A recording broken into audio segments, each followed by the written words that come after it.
highly sophisticated sources. He also had enough money to allow him to stay for extended periods in Bulgaria, Switzerland, and several other European countries. There was evidence that he received substantial assistance in his activities in Italy leading up to the assassination attempt. In spring, the trial of 8 men accused of conspiring to kill the Pope convened, and the facts began to emerge.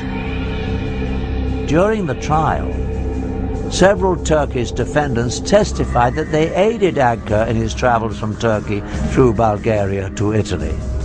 Another said he had made payments to Agca from the Bulgarians on trial. One admitted delivering the assassination weapon to Agca in a Milan restaurant. By the 1980s, after 2 centuries of positioning their people in high places, the Illuminati had apparently gained control of the Italian courts. In the end, to the amazement of most observers, the Italian court found that there was insufficient evidence to convict the conspirators. The Agca case not only illustrated that the secret Brotherhood had compromised the Italian judicial system, it also showed that the Illuminati had reached the very top of the KGB. In 1990, Viktor Ivanovich Shemov, a KGB major, who defected to the US, made a shocking admission. Before he escaped from Russia in 1980, he received an order to obtain all the information possible how to get physically close to the Pope. The order was signed by Yuri Andropov himself, at the time the head of the KGB, the same Yuri Andropov who would only a few years later become the head of the Soviet Union. The Illuminati's final step to domination called for military coups around the world to seize power in order to create one global government controlled by them.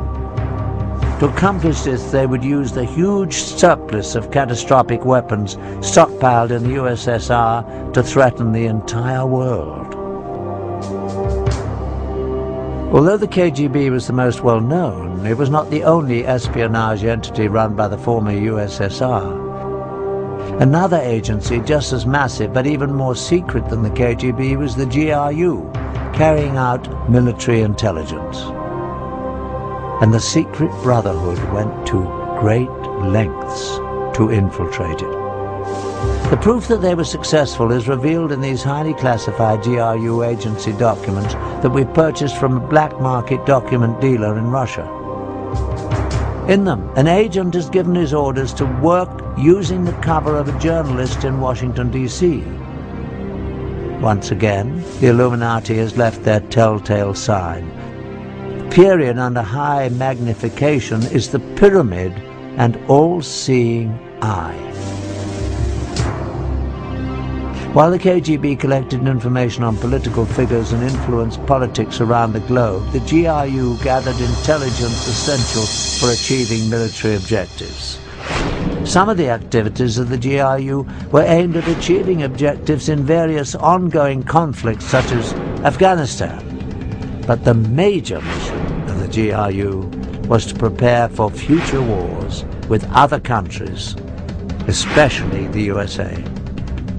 It was this agency that was ready-made to be used to place the deadly weapons for the final phase of Illuminati's dark plan. The GRU operatives were perfectly trained for the operation.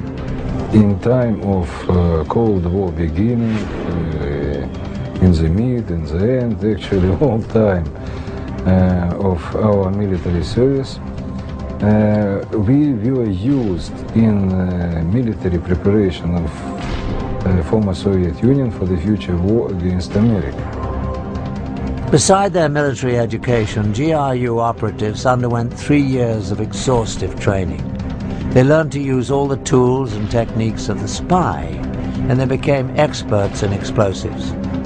Once fully trained, the GRU agents were moved to assignments in foreign countries. Some were given diplomatic covers and went to work in embassies. Others assumed positions as journalists, as is the case in the secret documents we obtained with the insignia of the Illuminati. One was Stanislav Lunev, a former GRU colonel, who in 1992, after 20 years with the agency, would become Russia's highest-ranking military officer to defect. In his book and in an exclusive interview with us, Lunev gives a first-hand look into the GRU. Although his face was never shown, he would not even mention the Illuminati, although he never denied their existence or involvement in the GRU.